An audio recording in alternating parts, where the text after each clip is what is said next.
All right, we've made it to question number 4. So this is problems from section 8.4. This is our trig substitutions. So these are these, I always think they're kind of fun. They're these like these right triangle setups, these right triangle substitutions. So we have 3 different kind of setups. I've got, one of each variety here.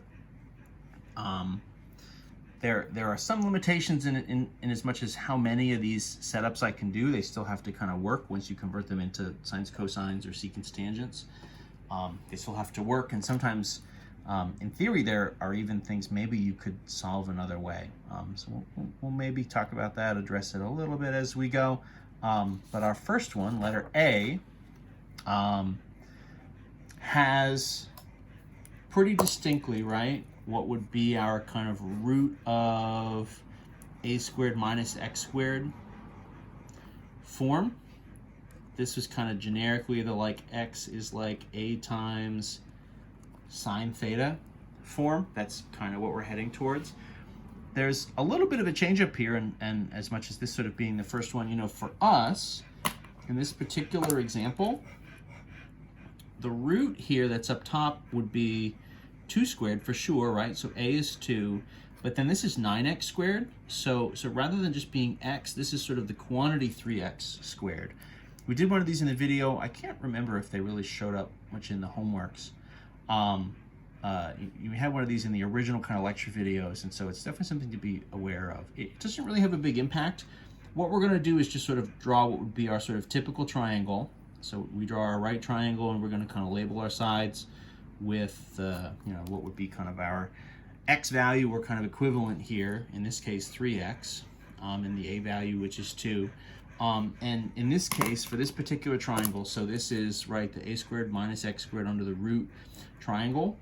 The setup that goes with is, what would be the x value over here on the opposite side. So for us, that's actually 3x. So if my perspective angle is here, is my theta, my 3x is here. The a value, which would be 2, is along the hypotenuse, and then, if we kind of reason out, this would be this sort of missing side here would be kind of 2 squared minus the 3x squared. So that's how we're getting our original root, which is 4 minus 9x squared. Right, so that's our sort of reference triangle. What this means for us then is, so the sine of theta would be 3x over 2. So that means for us, x would equal what? 2/3? Sine of theta, we kind of still need that solved for the x, right? So we've got that. That means then our dx, right, the derivative would be 2/3 times the cosine of theta d theta. In theory, right, dx d theta is 2/3 times cosine theta, and then you're bringing the d theta over. And then the third sub we use would involve the sort of root over 2.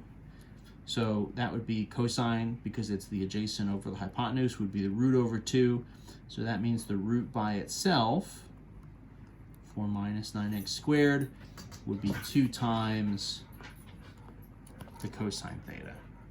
So you always need those 3. You need something to sub in for x, you need something for dx, you need something to sub in for the root.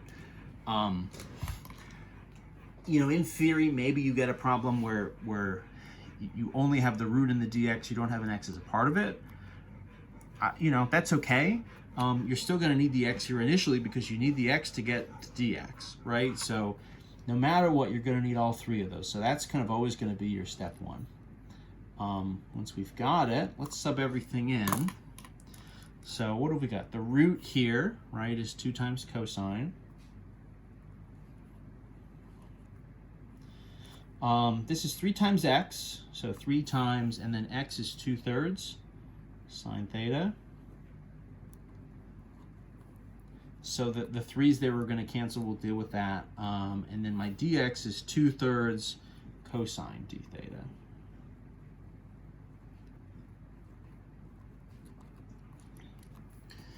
Okay, that's fine. What we're going to do is we'll say, right, kind of 3 cancels 3. Gosh, what's this? And then I guess this would be sort of 2 over 2. So then those are going to cancel. So this 2/3 over here is really the only value that's going to come out in front. So that would be 2/3. This would be sort of cosine times cosine. So that's cosine squared of theta over a single sine d theta. How do we want to proceed from there? There's not really, you know, if you say cosine over sine, if you start to break it up, cosine over sine times cosine, cosine over sine would be what, like a cotangent? I would need a cotangent times a cosecant for that to really be helpful, so that's not really going to do it. So maybe instead let's use cosine squared of theta is 1 minus sine squared of theta. So that's just a formula. That's one of our Pythagorean identities, right, that we were using in the last section in 8.3. So we'll just remember it and reuse it again. The advantage there is I kind of get everything written in terms of the same trig function. And what that's going to allow me to do, right, kind of d theta, is break this guy apart. So this is 2/3 times the integral. This would be kind of 1 over sine minus sine squared over sine,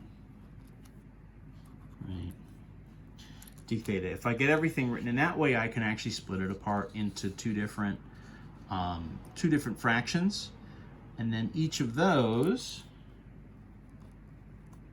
is going to become something I can integrate. So 1 over sine is really just cosecant. It's not the cleanest integral, but that is something I can find. An antiderivative of would be sort of negative the natural log of cosecant plus cotangent. That works. And then this would be kind of minus, well, sine squared over sine, that would just give us a single sine of theta, right? So then that's going to go backwards to, what, positive cosine? Something like that. Sounds convincing, right? I don't know, something with cosine. So we can do antiderivatives here. So this would be 2/3, right? So what did I say? This would be the negative natural log of the absolute value of cosecant of theta plus cotangent theta. We're just totally pulling that from a chart, right? This is not an integral that I'm expecting you to remember off the top of your head. And then we said the antiderivative for sine is negative cosine. So if this is already minus, so then that would be plus cosine theta. The whole thing is plus c. And then the move, right? Once I have that, I need to go back to this triangle. I don't think I can. I don't know if I can get these both into frame. Maybe if I zoom out. I'm going to zoom way out. I just want you to be able to see the triangle and what I'm about to write. So I'm going to do, so this would be negative 2/3 the natural log.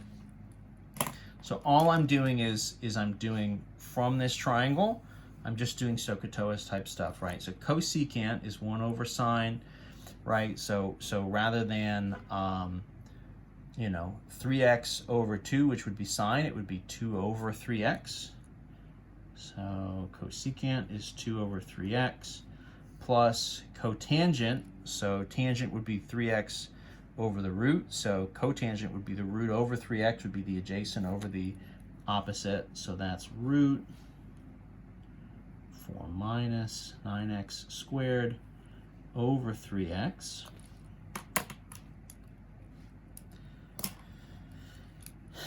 Close our absolute value, and then 2/3, right? So plus 2/3 times the cosine. Cosine we know, right? Cosine would be the root over 2. So root 4 minus 9x squared all over 2. In theory, right? And then, of course, plus big C in the end. Never forget plus big C. This, if you want You could call this, 2 cancels 2. This would be root 4 minus 9x squared all over 3, right? If we want a final extra cleaned up version. If you leave it like this, that's fine. And then this, we'll just carry it down. Negative 2/3 natural log 2 over 3x plus root 4 minus 9x squared over 3x. We'll add it up.